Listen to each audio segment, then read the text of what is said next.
Hello guys, welcome again. Week 4 of Kreve League Gwent. This is a little bit different, so since it's patch week,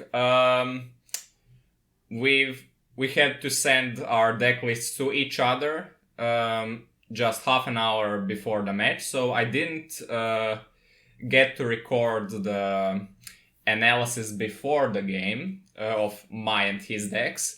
Naturally, since it's a new patch, the decks are somewhat different. But I'm going to do a very quick analysis of the decks just before the games, which I obviously recorded, for your viewing pleasure or experience or whatever.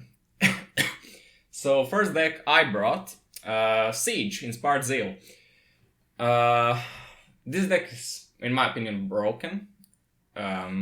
Maybe it can be improved a bit. Like I haven't seen anyone play this Eastward, for example, but I think it's pretty good since not only does it add to consistency and add to the quality of your round one hand, but it also, in this deck, you actually draw a lot of cards, both with Rafards and with this Siege Master, so he gets a lot of points. So I think this Eastward is actually quite great, and since this list has so much thinning, I never miss Siege. Or, like, the best card I missed is Hanselt once, and that's the only card I missed. And this Hanselt is now omega broken. Like, even if he's bricked, he can get just insane points, so yeah, that's a very, very good card. And I expected my opponent to ban this. Spoiler alert, he did. Because, yeah, it is just too strong. Next up, I brought Imprisonment instead of Double Cross. Why is that? Because I feared that people were going to bring, I mean, my opponent, I guess, was going to bring Self-Wound, or maybe that I wasn't going to be able to ban Siege. So I need a few locks, and Imprisonment's pretty good for that, especially since, like, Double Cross is not that great in the current meta. I think, like, the leader is worst against NR. It's also pretty bad against SK most of the time, unless you play against Pirates. So it's kinda like, it's still good, but maybe I decided to play Imprisonment this time. Maybe next week I decide that Imprisonment is shit and that I shouldn't play Imprisonment. But for this week I brought Imprisonment, and the only Imprisonment has one provision less, so I had to make a few changes. I got rid of Bribery, and instead of Bribery I'm playing Lydia, and instead of Tourney Shelmar I'm playing the Tourney Joust. So yeah, that's all the changes for my Nilfgaard list and my Battle Trance. So it's basically the same list since last season. I think it's still pretty strong, even though I haven't seen anyone play it in this first week of patch. Since getting it was nerfed by one provision, I just downgraded.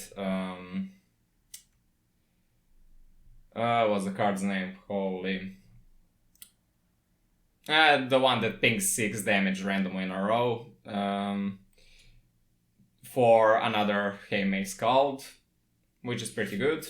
Still, like, I wanted to play this Scald before, but I couldn't fit it in. So now I can fit it in, so thanks CDPR. So yeah, those are my deck lists. My opponent actually brought things that I didn't expect at all. Okay, so Pirates I kinda did expect. This is a very control-heavy list, Pirates list, and it has Heatwave, which is obviously pretty bad against both my Siege and my SK. So I decided just to ban this because it's actually the only list in which he has Karate Heatwave, so I thought my best chance at beating him was to ban his list with Karate Heatwave so that he can't stop my scenarios. He also plays Junod. Very interesting list, actually. Like, I'd try it if I wasn't so happy with my battle trends currently. Though this is kinda like... I'm not sure what this Lemons is doing here. Or what is this actually, like, just for Alzer? Alzer is not that strong. Just for, like... I guess for Echo card, but why wouldn't you play the Squirrel then? I don't know. I don't know what this Lemons is doing here. The rest of the deck looks pretty fine. I'm a big fan of this guard since I also play it myself. So, yes, I banned this. So let's jump to the deck list that I actually planned against. So he brought Nature's Gift. Very interesting.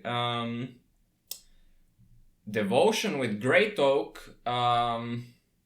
Simlas, the Ethereal Morlega that were buff this patch.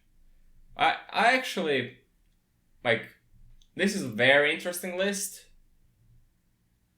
but I don't like the Stiga Castle. Like, I know why he's playing it, because he wants to get maximum value out of both his Gaetan, his Great Oak, and the Stiga Castle also gets you the Witcher Mentor that also boosts himself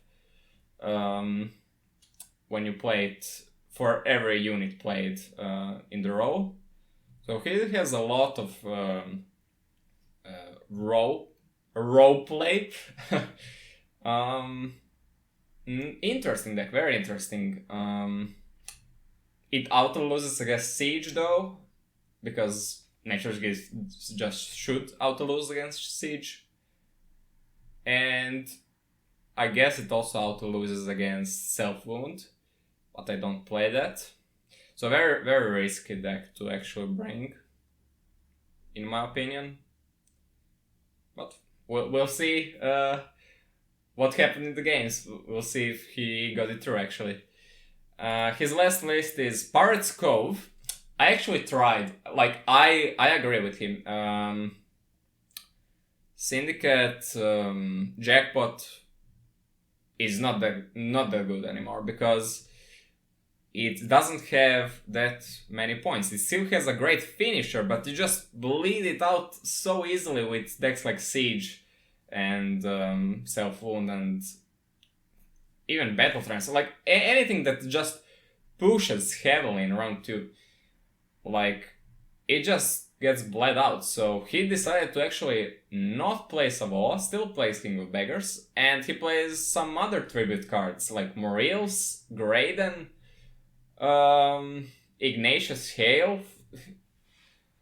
and the one Salamander Mage. Like, this list to me looks extremely sketchy. Like, holy shit, this is so many stuff. Like, he has no Thinning, but he has Maxi, but he also doesn't play Heatwave, so his deck is not great against scenarios. He does have the Credo.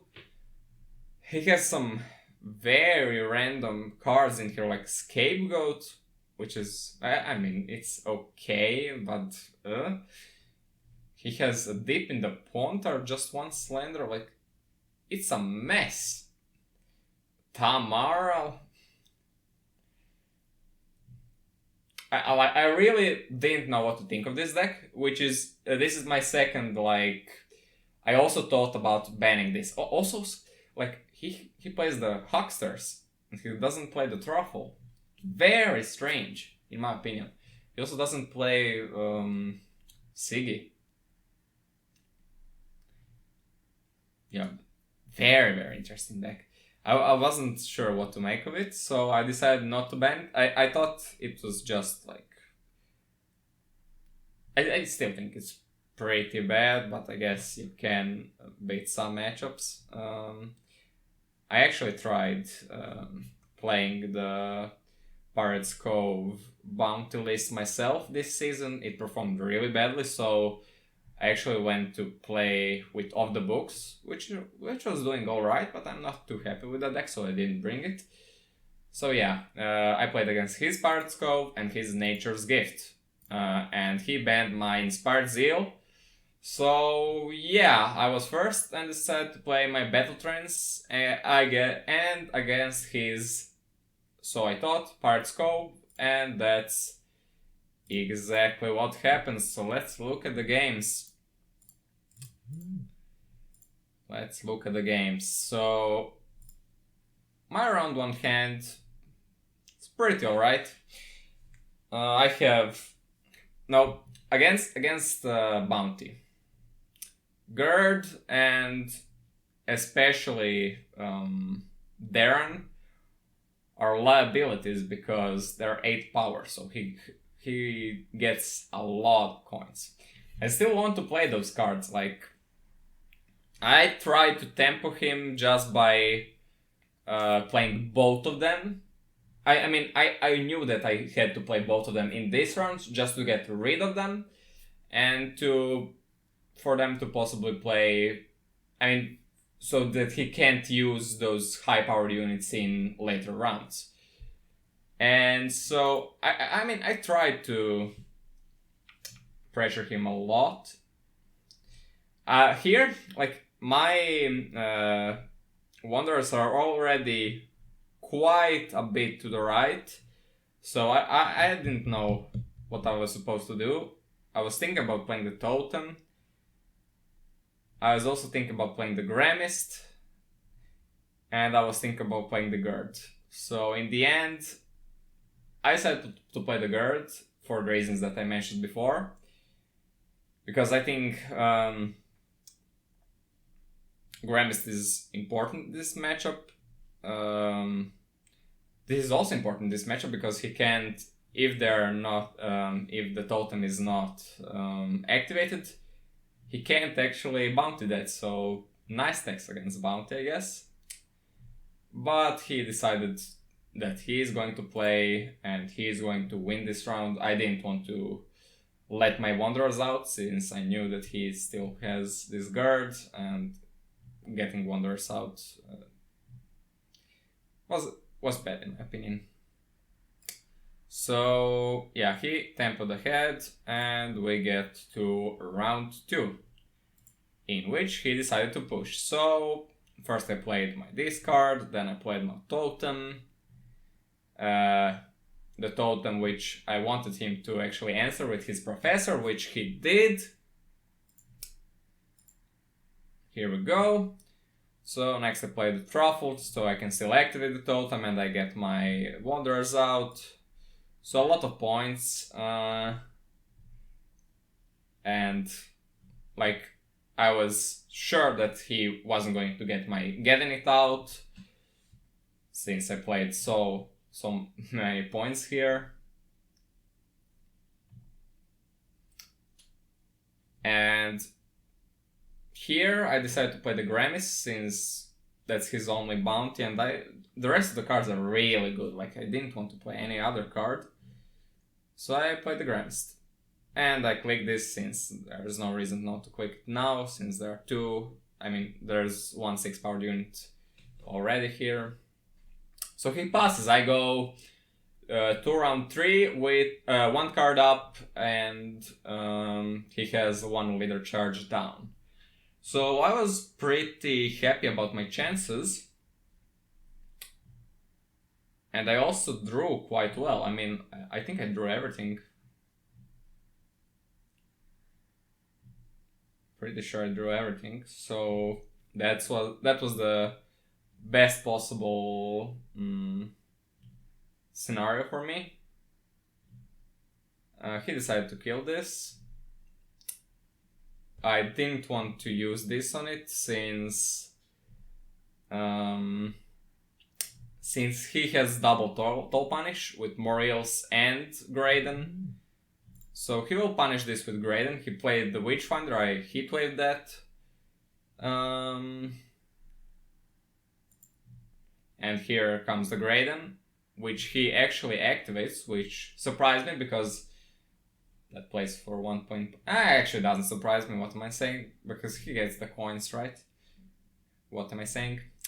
So, okay, I just play more of my cards, like just the thingy. He kills this as well, which is bad, with his freak show. So I won't get more value from it. But I didn't want to boost anything since he has double toll punish, as I said before. So I was actually thinking here, like, should I even kill this? Like, he doesn't have that much bounties left. Like, is this card even that great for him? Should I actually just use it for 6 points instead of 4? But in the end, I still decided to kill it just in case. Like, you never know. He could get more value from it, and that's bad. So I still decided to kill it. I still felt pretty good. Like, he doesn't have leader. I have my leader. I still have one scenario chapter. Pretty good brute here. I was still pretty confident here, even though he still has King of Beggars. I just played this so he can get toll punish easily. He plays the fence, which was pretty great actually. With that he not only gets a 9-point unit, but he also gets King of Beggars out, so really good card. I even got lucky here and actually got my discard out. And his last card was what exactly? Something actually pretty okay. Yeah, the Morels, that plays for 8 because he doesn't really want to boost anything. So he has a lot of points here. Like, can I actually get ahead with all this? I wasn't sure, but if you do the maths correctly now, when you're looking at this, you'd realize that no, he actually has more points that I can get, since I don't have any of my druids here. So he wins by 4 points. That's unfortunate, but I did think this was my worst matchup. My ass came to his syndicate, and he got it through. So props to him. Props to him. Well played. Very well played. So, next matchup I decided to play my Nilfgaard Imprisonment against his Scoia'tael. And you can see my round 1 hand is... It has the thinners, that's good, but... Golds? Hello? Where are the golds? No golds. So, yeah. That's... I mean, if I draw them just in round 2, it's all good, but if I don't, it's not all good. Like, so I don't have that much tempo here other than Blight Makers, so I always knew that I wasn't going to push too hard into this, but I still tried to push a little bit. Which is what happened. He actually played the Ethereal here, and he made sure that I couldn't kill it. Though I don't know why he didn't play Morlega here right away, but he decided to actually lose 1 point. Not Syndicate anymore, no coins. So that was an interesting play, I thought. So I play the Furker to just get more thinning. I get the Vigo, which is not bad. Play the Cat Witcher here, which proved to be maybe a bad idea. But I mean, it's 5 points, it's fine. Maybe I should have taken the Mentor instead. But I guess he answers either card anyway with Rebuke. I think I still made the right decision there, but it's not a hugely impactful decision anyway. I played a Vigo here, which is, you'll see one of the weaknesses of my deck. I can get this combo, which is just awful. This is the worst 3 cards that you can get, which is why I'm considering cutting the Purify now, since I actually don't see that much Self-Wound as I thought there was going to be. Like, people played Self-Wound day 1, and then they just stopped playing Self-Wound, because I guess a control meta happened, and Self-Wound, if you control the Melusine, it just doesn't do that well. And other decks don't really play Defenders at this very moment. Their Vampires are not very popular. So yeah, the Purifier might be just a liability. He plays the Morlega here. So he kills both of my Assimilate engines, which is pretty bad for me. Like, I could have passed here, but I wasn't happy. I didn't want him to push me. My best chance at winning here is to win and then just go to a long round 3, or just push him a little bit in round 2 and just, you know, Heatwave or Invocate the Guard after that. Actually get a really good Imperial Diplomacy here, like insane against his decks. He roast decks like 8 points here, and he'll play another unit next turn, so that's 10 points Diplomacy for 4 provisions. Insane. So yeah, I was pretty happy with that. Decided to play my Assimilate Spy. I forgot what the card's called. Never mind. So he doesn't have a lot of points ahead, but he decided to play Force Protector for more tempo, and he does get quite a lot of tempo, but I still thought that I can push here. Like, I still wasn't happy, so I decided to play my mana for even more thinning, and to play my coup for his mentor, which is exactly what I did. So I'm just now 8 points behind, and I can get ahead with Lydia, though I'm not a huge fan of playing the Lydia here, but I still did it.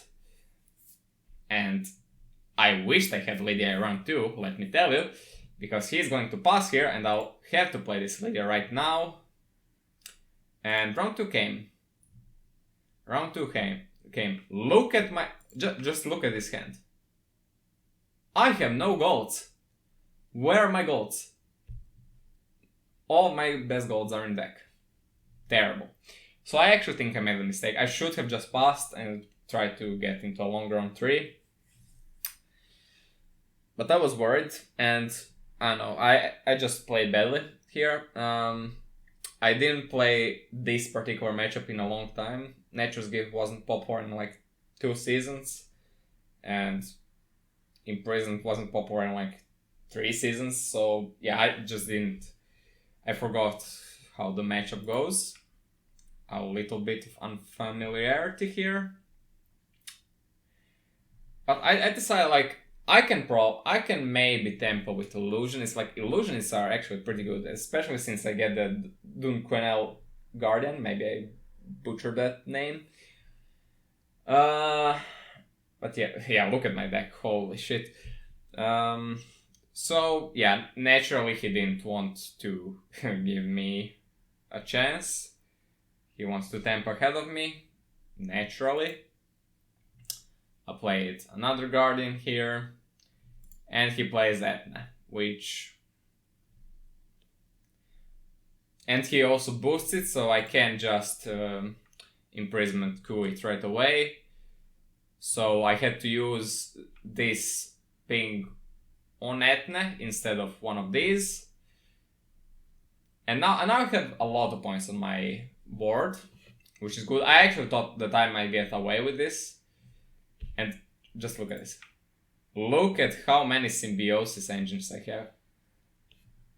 Holy shit if I have Lydia. Holy. But I had to spend it. I also wasn't happy about playing coup, since I didn't still have my golds, so maybe I needed to play the coup onto my Roderick. And this is a huge play, like Sim was into 2 Bountiful Harvests. He's going to get ahead of me, and I'm losing this round. I'm going a card down. I know all that, unfortunately. So I decided just to play like one bad bronze here, just to, you know, maybe even that was a mistake. But I don't think so, since these 2 cards are actually not that great. Like, I'm not going to top punish anything, like, other than the Oak. So, I decided one of these cards can stay in deck, like, no problem. Here, he decides to play his Gaetan, obviously. With the Stiga Castle. Though something funny actually happens here. So his row is almost entirely full, and he plays something I just can't remember the card names, Call of the Forest, and whoops, he can't play the Gaetan. His Gaetan is bricked. But it doesn't matter, he has so many points in front of me that it just doesn't matter. I have to pass here, and I'm happy that I still got his Gaetan out for my very shit card. So that went badly for me, but it's not all bad. He did have to use a lot of stuff, and I used practically nothing other than my coup.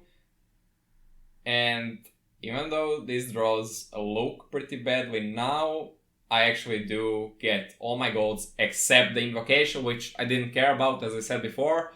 So, whew, okay, so maybe there's a chance. Maybe there's a chance I can actually win this. Hamadryad,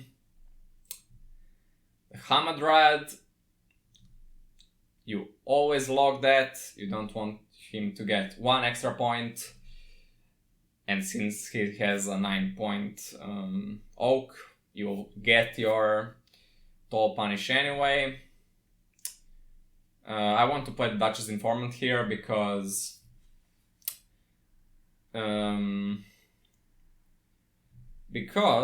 I actually have a mentor with my Artaud, so I want to stack my row as much as possible. He has a very boosted Oak Critters here, pretty good for him. Not that great for me.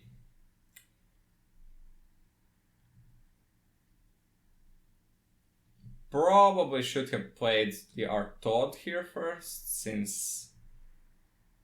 actually, maybe it doesn't matter. I played the Truffle first. And the Illusionist. With the Guardian. I actually thought about playing the Mentor, but I didn't know if the Mentor boosts on spawn, so I didn't take that chance. So I played the Guardian for like guaranteed 3 points, and then assimilate. Actually, this is probably the right way to play it, because if I play Artaud first, it gets rebuked. Artaud gets rebuked, right?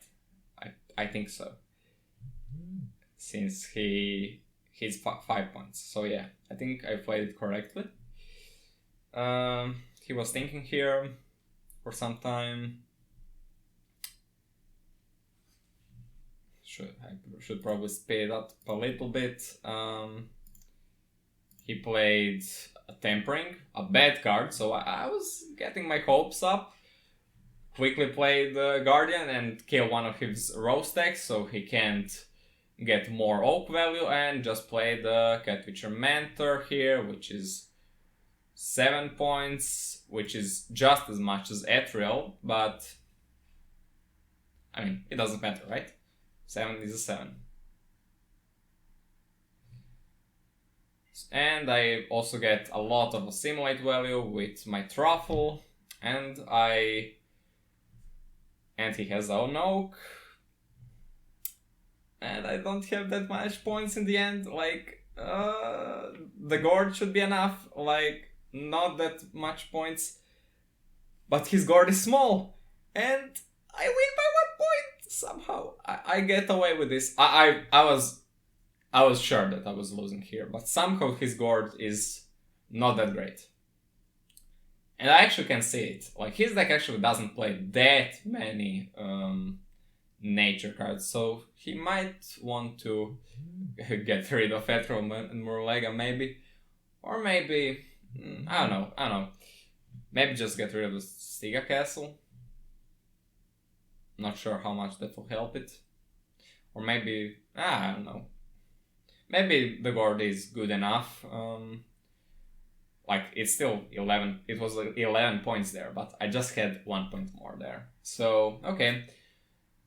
Last game. I thought that my SK should be favorable against his Nature's Gift. I was pretty sure of that.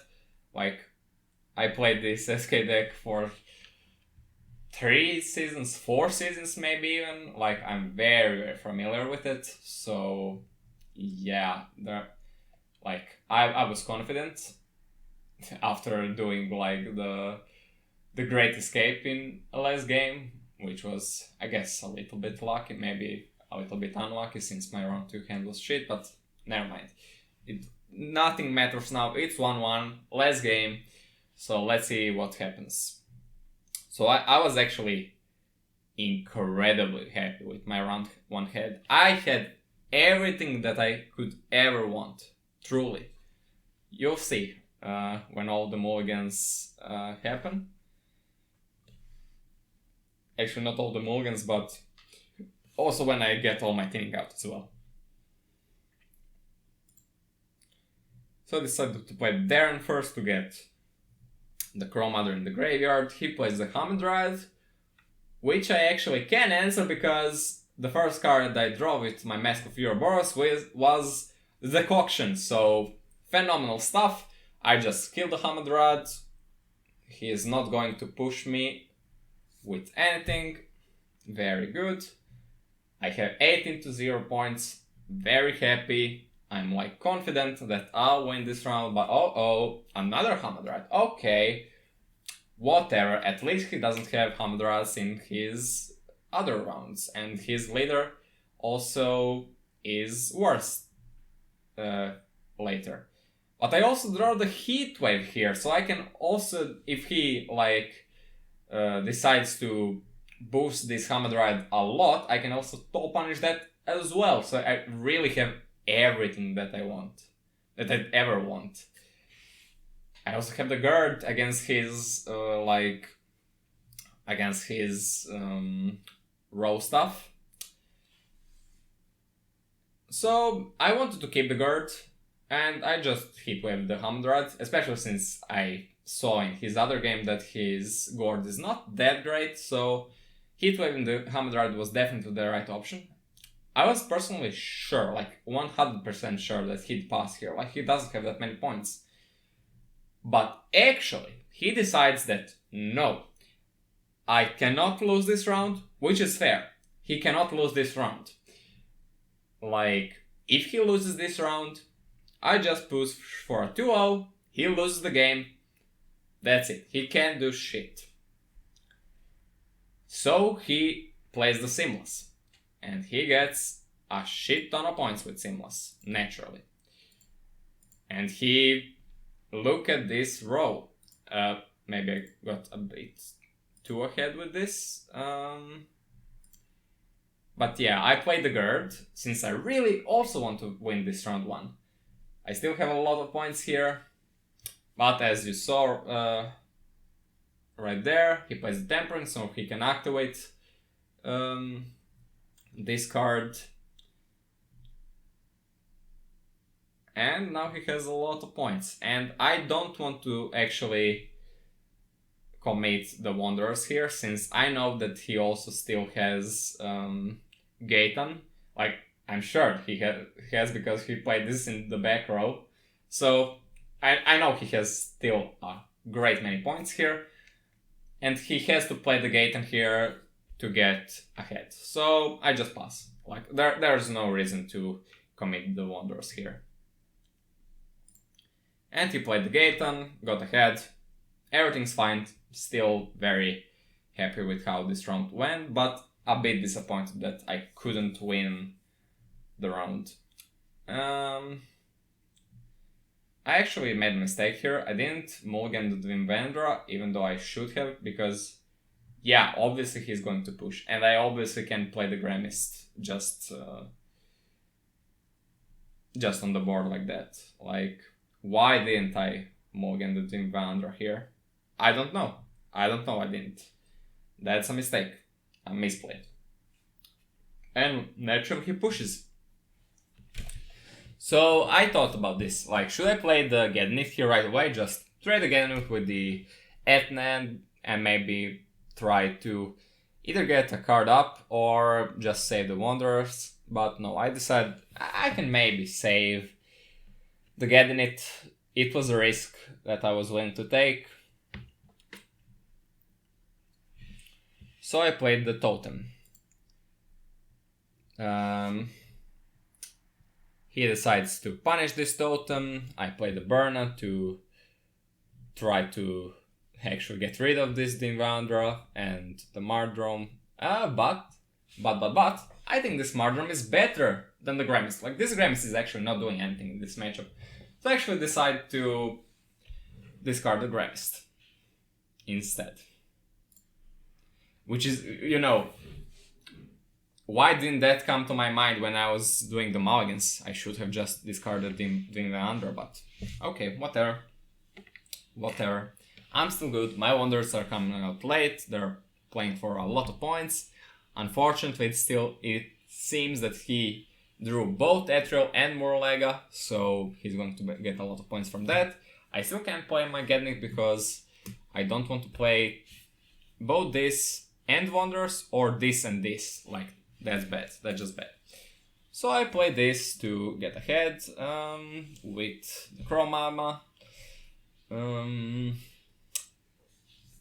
And he still pushes naturally.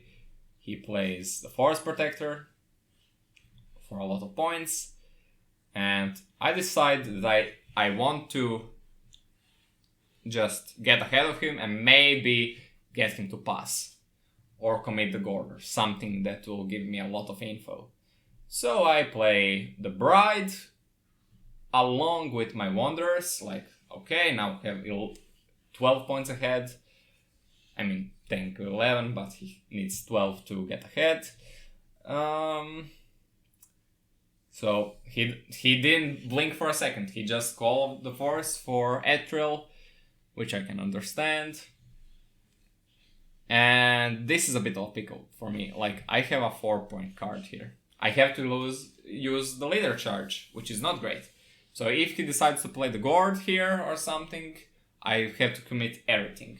But if not, I have to commit both Preachers, which is also not great. So I decided to leader ability anyway, to try to scare him.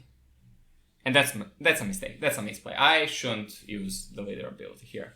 I should just play the Preacher here and pray that I draw 2 different druids in my round 3 hand. But I didn't do that, so oh well, I have to play everything.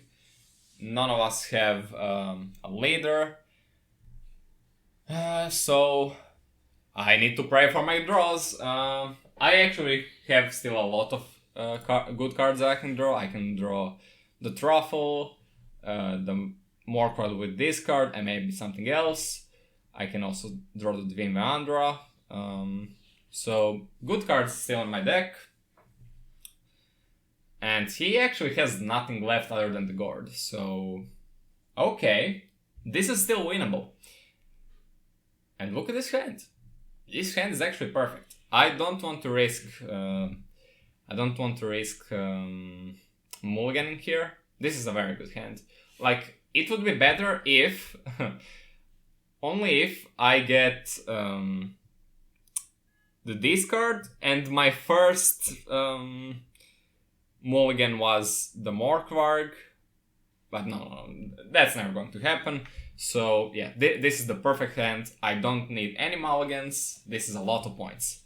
6 yeah, he has some connection problems with here, but we played the match to the end. No, don't worry. So I played the half through here. And he plays the Guardian, which, okay, like, this is my winning opportunity. The second half through, I don't know why I didn't click the truffle here. I should have clicked the truffle here. I will, for that mistake, lose 4 points. Because he gets to kill my smaller half through. Like, I just forgot that this can ping. I just forgot. So yeah, I lose 2 points here, and I lose 2 points here. So that's bad, but I have a lot of points. His guard shouldn't be that big enough. 1 point bigger than last time, but not that big. I win. 2-1 for me. Good result. I should just thank my lucky stars that I survived. That I've survived the second game, because that was very tough. But third game, yeah, I should be winning anyhow, even though I made some pretty bad mistakes. But the matchup is just very favorable for SK. So yeah, that's it. Not many people played yet, since we're one of the first who played. Since it's patch day, people are going to play late because they want to get a feel of the meta. I played enough so that I can actually be confident in bringing 3 decks. I could actually bring 4. I have a 4 deck as well, the Syndicate one that I talked about, but these 3 should be more powerful. Still not too sure about my Nilfgaard deck. Again, I guess on ladder it's really good against Siege, but maybe in a tournament environment I just always ban Siege, so why should I even play Imprisonment, right? That might be something to think about. But anyway, hope you enjoyed. I think this was the longest out of the recaps yet, even though the deck analysis segment didn't take as much as, for example, the first video, but the first video was, it actually also was a 2-1, so exciting games, this one. GG to Dalmnation, and I'll see you guys for week 5. Currently I'm first, but that will change when all of these trios play. Since I lost one, so naturally I'm not going to be first, but 3-1 is a good result. I should prepare for next week. Alright, see you guys. Thanks you for the support.